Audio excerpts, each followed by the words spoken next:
भक्तों, ओम नमः शिवाय, श्री शिवाय नमस्तुभ्यम, जय श्री महाकाल। भक्तों, जैसे कि आप सबको पता है, कल 5 मई प्रदोष काल का दिन आ गया है। जी हाँ भक्तों, इस महीने 2 प्रदोष व्रत हैं, एक 5 तारीख को है और एक 20 तारीख को है। तो गुरुदेव जी कहते हैं कि जो भी कोई महिलाएं, जो भी कोई माताएं, जो भी कोई बहनें इन दिनों व्रत रहती हैं और अगर इन उपायों को करती हैं और जो व्रत नहीं भी हैं उनके बताए गए उपाय को करती हैं, तो उनके घर में जो भी समस्या है, जैसे धन से रिलेटेड, कर्जा से रिलेटेड, या आपका बच्चा बहुत ज़्यादा आपके हाथ से निकल गया है, आपकी बात नहीं सुनता है, और आपके घर में या तो कोई ऐसा व्यक्ति जिसका विवाह नहीं हो रहा है, इन सब से रिलेटेड कोई भी अगर आपकी समस्याएं हैं तो आप प्रदोष काल के दिन आप जरूर करें। आपकी जो भी मनोकामना है वो अवश्य पूर्ण होगी। जी हाँ भक्तों, जैसे कि आपको पता है कि गुरुदेव जी की कथाएं होती हैं, उन कथाओं में गुरुदेव जी को बहुत सारे लोग पत्र लिखते हैं और पत्र में यही सवाल पूछते हैं कि हे गुरुदेव, हमारे घर में बहुत सारी समस्याएं हैं, कृपया करके कोई हमें ऐसा उपाय बताइए जिससे हमारी सारी मनोकामना पूर्ण हो। तब भक्तों को गुरुदेव जी बोलते हैं कि मैं आज के इस कथा में आपको 2 से 3 उपाय बताऊंगा, और अगर आपने उन उपायों को कर लिया तो आपके घर में जो भी समस्या है, चाहे विवाह से रिलेटेड, चाहे बच्चे को लेकर, चाहे धन को लेकर, चाहे कष्ट से रिलेटेड, या किसी की नजर लगी हो, या कहीं ज्यादा आपके ऊपर कर्जा बढ़ गया हो, ये सारी की सारी समस्याएं आपके जीवन से खत्म हो जाएगी और आपकी जो भी मनोकामना है वो पूर्ण होगी। उसके बाद भक्त जितने भी उपाय सुनते हैं वो घर जाते हैं और इन उपायों को करते हैं। अब भक्तों, आपको विश्वास नहीं होगा, गुरुदेव जी की जब अगली कथा होती है तो वही भक्त वापस से गुरुदेव जी कथा में आ जाते हैं। जी हाँ भक्तों, वापस से आ जाते हैं वो, और इस बार वो फिर से पत्र लिखते हैं। लेकिन भक्तों, इस बार जो पत्र लिखा था उन्होंने प्रश्न के रूप में नहीं लिखा था। इस बार जो पत्र लिखा था उन्होंने धन्यवाद के रूप में लिखा था और बोला था कि हे गुरुदेव, आपने जो हमें उपाय बताया, हमने उस उपाय को किया। हमारा जो बच्चा बहुत ज्यादा बिगड़ा हुआ था, हमारी बात नहीं मानता था, पढ़ाई तो बिल्कुल करता ही नहीं था, हमें डर सताया रहता था कि इसके कैरियर में होगा क्या, और जिस बच्चे का विवाह नहीं हो रहा था, हम भी सोचते थे कि ये 30 साल से ऊपर का हो गया या हो गई है, इसका विवाह कब होगा, कौन करेगा इससे शादी।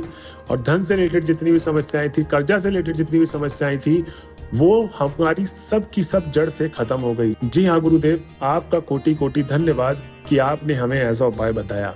अब भक्तों, आप भी सोच रहे होंगे आखिर गुरुदेव जी ने ऐसा उनको कौन सा उपाय बता दिया जिसको करने मात्र से उनके घर में जो भी समस्याएं थी, जो भी दिक्कतें थी, वो सब की सब जड़ से समाप्त हो गई। तो भक्तों, चिंता मत करिए, आज की ये वीडियो बस यही होने वाली है कि कैसे करना है प्रदोष काल के दिन ये उपाय जिससे आपकी भी जो मनोकामना है वो पूर्ण हो जाए। बस मेरी आपसे यही दरखास्त है, 7 से 8 मिनट की वीडियो होगी, पूरा इस वीडियो को सुनिएगा, क्योंकि ज्यादातर भक्तों की मनोकामना इसलिए नहीं पूर्ण होती क्योंकि वो गलती क्या करते हैं कि वो आधा अधूरा उपाय सुनते हैं और आधा अधूरा उपाय करते हैं। उसके बाद गुरुदेव जी के पास जाते हैं और बोलते हैं कि हे गुरुदेव, हमने बहुत सारी उपाय कर लिए लेकिन हमारी मनोकामना पूर्ण नहीं हो रही। तब गुरुदेव जी बोलते हैं कि आपने उस उपाय को या तो आधा अधूरा किया होगा, या तो जल्दीबाजी में किया होगा, या गलत किया होगा, इसलिए आपकी मनोकामना पूर्ण नहीं हुई है। तो भक्तों, बस मेरी आपसे यही गुजारिश है कि कोई भी उपाय आप सुनते हैं और जो आप ये उपाय सुनने वाले हैं, इसको किसी भी कॉपी में लिख लें, क्योंकि आप जो सुनते हैं वो जल्दी भूलते हैं और जो लिखते हैं उसको स्मरण रखता है। तो जैसे कि आप कल के दिन करेंगे, और अगर कल जो भक्त नहीं कर पाते हैं, अगले प्रदोष काल के दिन करेंगे, 20 मई को जो आ रहा है, उसके बाद फिर अगला भी आएगा। तो इसमें करना यही है कि आप लिख लेंगे, तो जब भी आप उपाय करने जाएंगे तो आपको स्मरण रहेगा, आप एक बार देख लेंगे, आपको याद आ जाएगा। तो भक्तों, बस ये सिंपल सी बात है, आप इसको कर लें, आप इसको लिख लें, ठीक। अब चलते हैं उपाय की तरफ। उपाय को शुरू करने से पहले जिस किसी ने अभी तक हमारे चैनल को सब्सक्राइब नहीं किया है तो चैनल को कर ले सब्सक्राइब और बेल नोटिफिकेशन को ऑन कर ले, जिससे गुरुदेव जी की आने वाली अपकमिंग वीडियोस आपको मिलती रहे। तो भक्तों, जैसे कि गुरुदेव जी ने पहले उपाय में बताया है कि आपको करना यह है कि जो भी व्यक्ति प्रदोष व्रत रहता है उसको पीले बेल वाला उपाय करना है। किसका उपाय करना है? पीले बेल का उपाय करना है। इस उपाय में आपको चाहिए क्या? किसी भी दुकानदार के पास आप चले जाएं। जैसे कि आपको पता है कि जो पीला बेल का समय आ गया है, बहुत सारे लोग इसका जूस भी पीते हैं बनवा के। तो उस दुकान में आपको जाना है और बोलना है कि 3 बेल का, किसका? 3 बेल का आपको अंदर का गूझा जो फल होता है अंदर का, ठीक है, बाहर तो सख्त होता है, उसका कोई यूज ही नहीं है, अंदर के गूझे को निकलवा के आप एक पॉलिथीन में पैक करवा के उसको घर ले आए। अब जब आप उसे पीले बेल के गूझे को घर ले आएंगे, आपको करना ये कि एक थाली में रख के उसको थोड़ा थोड़ा तोड़ के हाथों से थाली में रख के उसको धूप में सुखवा लें। अब जब वो सूख जाएगा तो उसको जला के उसकी भस्म तैयार कर लें, ठीक। जब जला के उसकी भस्म आप तैयार कर लेंगे तो एक छन्नी लीजिए, छन्नी में उसको भस्म को छान के एक पाउडर फॉर्म, प्योर फॉर्म में पाउडर निकलेगा बेल का, वो आपको लेना है और एक डिब्बी में बंद कर लेना है, ठीक। अब गुरुदेव जी बोलते हैं कि जब भी प्रदोष काल का दिन आता है, अब जैसे कल का दिन है, अब इस उपाय को आप आज करेंगे तो कल के दिन नहीं कर पाएंगे। तो जैसे 20 मई का प्रदोष काल है, या कल का उपाय है, या कल के दिन प्रदोष काल है, जो अगला आने वाला प्रदोष काल है, उन दिनों में आपको करना यह है कि जब भी आप महादेव के मंदिर पे जाए तो आपको थोड़ा सा वो भस्म महादेव के शिवलिंग पर अर्पित करना है। भक्तों, गुरुदेव जी कहते हैं कि जो भी कोई भक्त प्रदोष काल के दिन महादेव के शिवलिंग पर बेल का भस्म डालता है, बेल का भस्म चढ़ाता है, उसके घर में जो भी समस्या है, बच्चे से रिलेटेड, शादी से रिलेटेड, बच्चा हाथ से निकल गया है, आपकी बात नहीं सुनता है, या नशा पत्ती करने लग गया है, आपको डर सताया रहता है कि इसका जीवन में होगा क्या, ये सारी की सारी समस्याएं आपके मात्र इस बेल के भस्म को चढ़ाने से आपकी जो भी मनोकामना है वो पूर्ण हो जाएगी। जी हाँ भक्तों, जैसे जैसे मैंने आपको बताया है वैसे वैसे ही उपाय करना है। और जब आप भस्म चढ़ा रहे होंगे तब आपको उस व्यक्ति का नाम बोलना है जिसके लिए आप उपाय कर रहे हैं, चाहे बच्चे के लिए, चाहे उस बालक या बालिका के लिए जिसका विवाह नहीं हो रहा है, उसी का नाम और गोत्र बोलना है और मनोकामना बोल देनी है, समस्या बोल के आपको घर वापस चले आना है। भक्तों, गुरुदेव जी कहते हैं कि इस तरह उपाय आप करके तो देखिए, आपकी जो भी मनोकामना है वो पूर्ण अवश्य होगी। अब हम चलते हैं अपने अगले उपाय की तरफ जो गुरुदेव जी ने बताया था।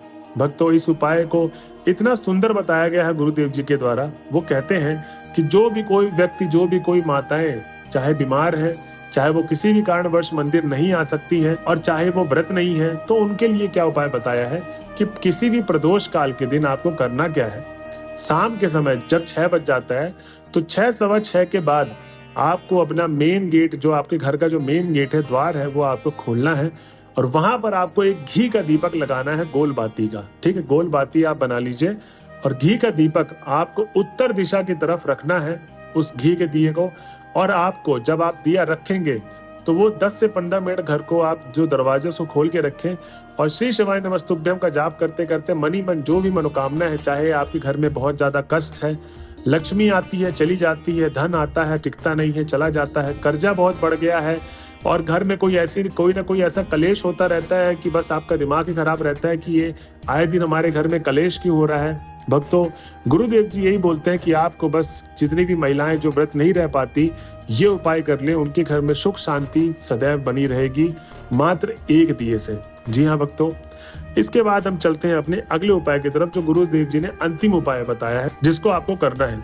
ये उपाय उन लोगों के लिए है जो एग्जाम की तैयारी कर रहे हैं, नौकरी की तैयारी कर रहे हैं, या किसी का रिजल्ट आने वाला है।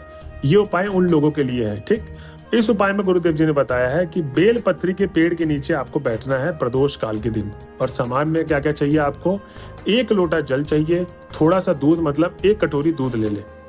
अब जब आप सीधा चले जाएंगे बेल पत्री के पेड़ के पास, उससे पहले आप 2 चीज और लिख ले जो आपको चाहिए।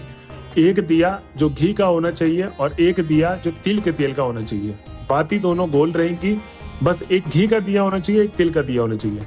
अब जब आप सीधा बेल पत्री के पेड़ के पास पहुंच जाएंगे प्रदोष काल वाले दिन, ठीक, अब इसको आप सुबह 6 से 8 बजे के बीच में कर सकते हैं और शाम को 6 से 8 बजे के बीच में कर सकते हो उपाय को। ठीक, इस उपाय में आपको जब सबसे पहले पहुंच जाएंगे बेलपत्री के पेड़ के पास, तो श्री शिवाय नमस्तुभ्यम का जाप करने के बाद 5 से 10 मिनट महादेव की आराधना करने के बाद आप इस उपाय को शुरू करिए। उपाय में आपको सबसे पहले तो चाहिए जो 1 लोटा जल और 1 कटोरी दूध लेकर गए थे, तो सबसे पहले तो आपको 1 कटोरी दूध अर्पित करना है और फिर 1 लोटा जल अर्पित करना है।